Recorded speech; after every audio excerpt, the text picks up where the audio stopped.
Hello दोस्तों।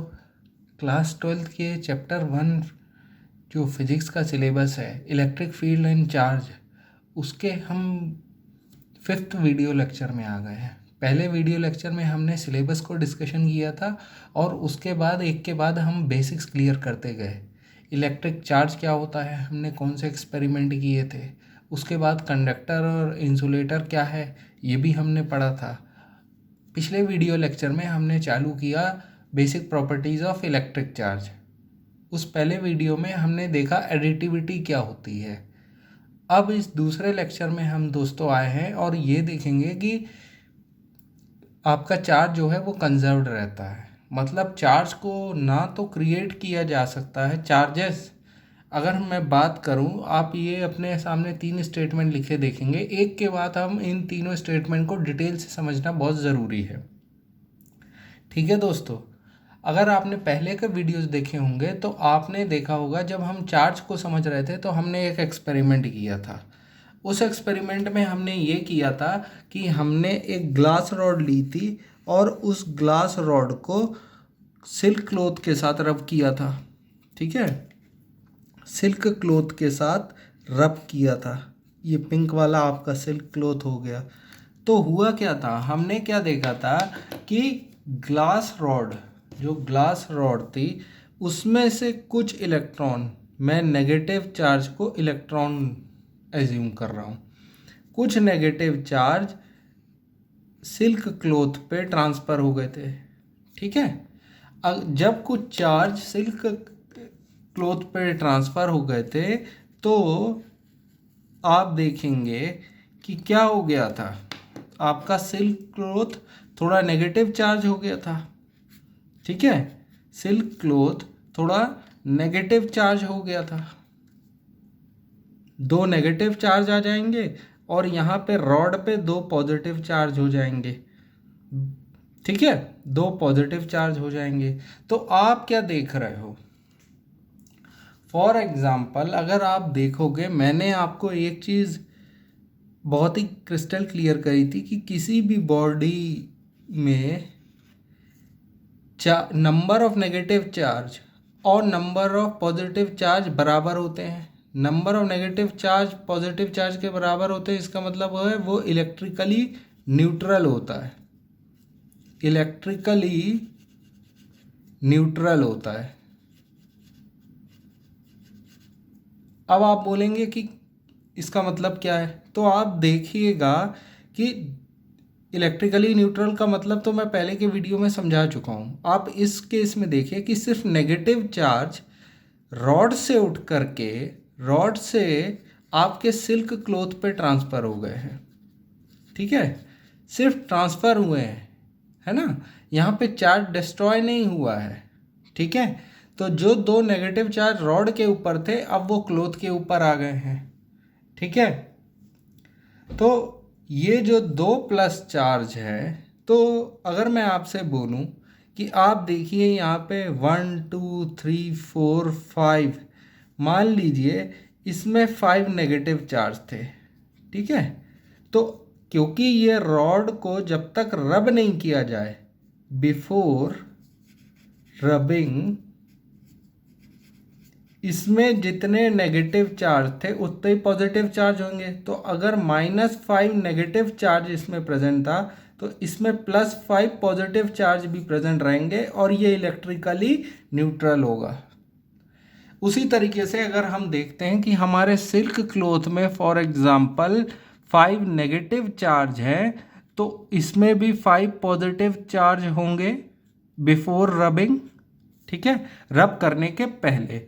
रब करने के बाद मैं क्या देखता हूँ कि यहाँ पे जो यहाँ से 2 नेगेटिव चार्ज थे वो उठ के कहाँ चले जाएंगे, इस पोजीशन पे चले जाएंगे। ठीक है, इस पोजीशन पे चले जाएंगे। तो अब यहाँ कितने नेगेटिव चार्ज हो गए, पहले -5 नेगेटिव चार्ज, पहले 5 नेगेटिव चार्ज थे, यहाँ पे 2 नेगेटिव चार्ज और आ गए, तो टोटल आप देखेंगे कि 7 नेगेटिव चार्जेस हैं। ठीक है, 7 नेगेटिव चार्जेस हैं और यहाँ पे 3 नेगेटिव चार्ज हैं। अब क्योंकि यहाँ 3 नेगेटिव चार्ज है और 5 पॉजिटिव चार्ज है तो इस पे टोटल चार्ज कितना आ गया, +2 का। ठीक है, तो आप देखिए कि अगर मैं रब करने के पहले नंबर ऑफ पॉजिटिव और नेगेटिव चार्ज मैं इन दोनों में गिनूंगा।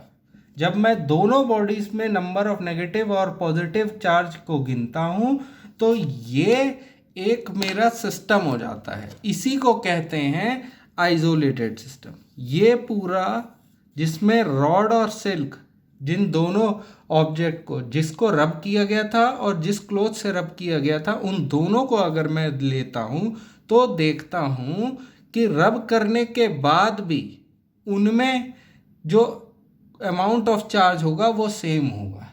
कैसे? हमने देखा था अगर इस पे रॉड पे भी 5 नेगेटिव चार्ज था और सिल्क क्लॉथ पे भी 5 नेगेटिव चार्ज था। ठीक है, तो टोटल नेगेटिव चार्ज कितना हो गया, -10। ठीक है, अब मैं देखता हूं रॉड पे भी 5 +5 चार्ज था, क्लॉथ पे भी +5 चार्ज था, तो टोटल चार्ज क्या हो गया, +10। ठीक है, अब रब करने के बाद अगर मैं देखता हूं, अगर रब करने के बाद मैं देखता हूं तो मैं ये देखता हूं कि सिल्क क्लॉथ पे कितना नेगेटिव चार्ज आ गया था। अगर मैं सिल्क क्लॉथ के ऊपर चार्ज देखूं तो अब कितना था, -7। और रॉड के ऊपर कितना नेगेटिव चार्ज था, -3।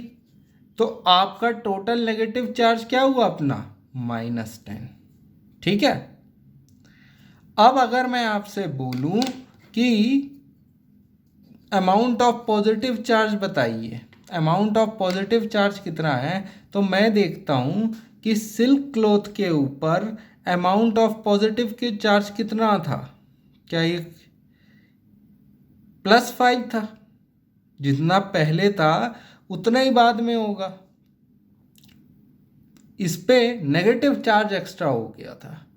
ठीक है, पॉजिटिव चार्ज तो उतना ही था। तो आप देखिए कि जितना पॉजिटिव और नेगेटिव चार्ज रब करने के पहले था उतना ही पॉजिटिव और नेगेटिव चार्ज रब करने के बाद भी आ रहा है।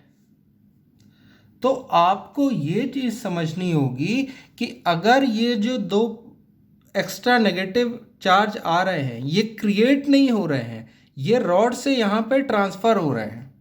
अगर चार्ज रॉड से यहाँ पे ट्रांसफ़र हो रहा है तो ये चार्ज सिल्क क्लॉथ में खुद से डेवलप नहीं हुए हैं। इसलिए कहा गया है कि charges can neither be created nor destroy. मगर अगर मैं डेफिनेशन और ढंग से देखूं तो जितने चार्ज रब करने के पहले थे उतना ही चार्ज रब करने के बाद है। जितने नेगेटिव चार्जेस इलेक्ट्रॉन सिल्क और रॉड को मिला के रब करने के पहले थे उतने ही दोनों को मिला के रब करने के बाद भी है। तो अगर आप डेफिनेशन ठीक से लिखेंगे तो नेट चार्ज अगर मैं लिख दूं, अगर आप लिखो net charge can neither be created nor destroy, या फिर आप लिखोगे total charge of A isolated system is always conserved. Conserved का मतलब होता है रिमेन सेम, उनमें कोई बदलाव नहीं आएगा। आप इंडिविजुअली देखोगे तो ये -3 चार्ज हो गया, आप इसमें इंडिविजुअली देखोगे तो -7 चार्ज हो गया, पर -3 और -7 मिलकर के कितने हो गए, वापस से 3 और 7 मिलके कितने नेगेटिव चार्ज हो गए, 10 ही हुए। यहाँ पे 5 और 5 10 थे। तो सिल्क क्लॉथ और रॉड को मिला करके एक सिस्टम बना। उस सिस्टम का चार्ज पहले भी उतना था, रब करने के पहले भी 10 था, रब करने के बाद भी 10 हुआ। ठीक है, तो इसी को कहते हैं कि चार्ज इज कंजर्व्ड। ठीक है, एक चीज़ अगर डाउट है अगर आपके मन में कि मैंने यहाँ +2 लिखा, यहाँ -7 लिखा है ना, तो +2 ये टोटल चार्ज है रॉड का टोटल चार्ज है। मतलब ये +2 का मतलब है कि अब ये रॉड न्यूट्रल नहीं रह गई, ये चार्ज्ड हो गई है। और चार्ज्ड का मतलब क्या है, ये मैंने अपने प्रीवियस लेक्चर में डिस्कस किया है कि अगर आप किसी बॉडी को चार्ज ऐड कर देते हो या रिमूव कर देते हो तो वो इलेक्ट्रिकली न्यूट्रल नहीं रह गई, इलेक्ट्रिकली न्यूट्रल नहीं रह गई, वो बॉडी को अब चार्ज कह देते हैं।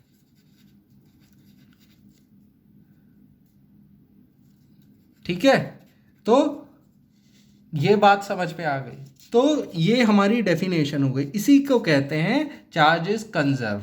तो अगर डेफिनेशन बोलूं तो आप लिखिएगा total charge of an isolated system remains same या इज ऑलवेज कंजर्व्ड। अब एक और डेफिनेशन, अब एक और स्टेटमेंट हम देख लेते हैं। स्टेटमेंट में ये है कि चार्ज कैरिंग पार्टिकल्स में बी डिस्ट्रॉय, इसको भी समझना बहुत ज़रूरी है। तो मैंने बोला कि charge carrying particles can be destroyed. For example, तो मैंने बोला चार्ज तो neither can be created nor can be destroy. इस चार्ज को, सॉरी, ये charge can neither be created nor can be destroy. ये अगर क्यू चार्ज है तो ये इसको ना तो क्रिएट किया जा सकता है ना तो इसको डिस्ट्रॉय किया जा सकता है, ये ट्रांसफ़र हो सकता है। पर जो पार्टिकल इस चार्ज को कैरी करते हैं उनको डिस्ट्रॉय किया जा सकता है या उनको क्रिएट किया जा सकता है। ठीक है, तो पार्टिकल्स कैरिंग चार्ज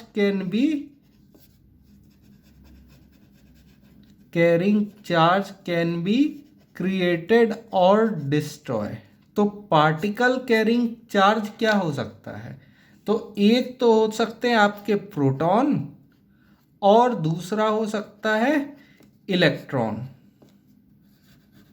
तो प्रोटॉन को आप +E या सिंपल E से डिनोट करेंगे, इलेक्ट्रॉन को आप E- या -E, दोनों में से किसी को भी आप डिनोट करने के लिए सिंबल को समझ सकते हैं। ठीक है, तो इसका मतलब क्या है कि particle carrying charge can be destroyed and created. तो इसको समझ लेते हैं।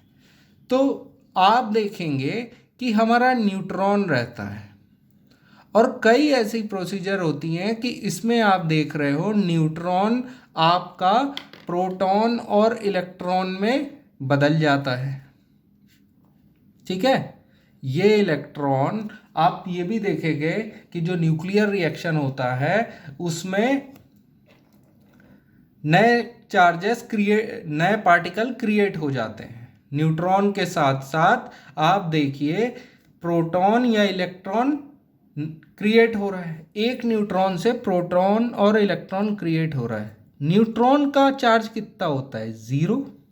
न्यूट्रॉन का चार्ज कितना होता है, 0। इसका देख ही लीजिए, इसका मान लीजिए +E चार्ज है। ठीक है, इस प्रोटॉन का +E चार्ज है मगर इस इलेक्ट्रॉन का -E चार्ज है। अगर इन दोनों को मैं साथ में ले लेता हूँ, क्योंकि ये सेम न्यूट्रॉन से क्रिएटेड हैं, और इन दोनों के चार्ज को अगर मैं ऐड कर देता हूँ, हमने पिछले वीडियोस में देखा है कि ऐड कैसे करते हैं, आपको साइन को भी कंसिडर करना पड़ता है। और ये चार्ज कितने दे रहा है, 0। तो आप देखिए कि चार्ज तो क्रिएट हो रहे हैं, नए चार्जेस तो क्रिएट हो रहे हैं, प्रोटॉन और इलेक्ट्रॉन न्यूट्रॉन से तो क्रिएट हो रहे हैं, पर जितना चार्ज न्यूट्रॉन में पहले था, मतलब कोई चार्ज नहीं था, तो नए पार्टिकल क्रिएट हो जाने के बाद भी अगर एज ए सिस्टम उनको ले और दोनों उनके चार्ज को ऐड करें तो चार्ज उतना ही आया, 0, जितना पहले था। तो चार्ज में कोई बदलाव नहीं आया। इसीलिए बार बार डेफिनेशन में लिखते हैं total charge of an isolated system is always conserved. ठीक है दोस्तों, इस कंसेप्ट को एक बार और रिविजिट कीजिए और उसके बाद हम लोग अपने last properties of electric charge के लास्ट टॉपिक की चार्ज क्या है, क्वांटाइज्ड है, उसको पढ़ेंगे।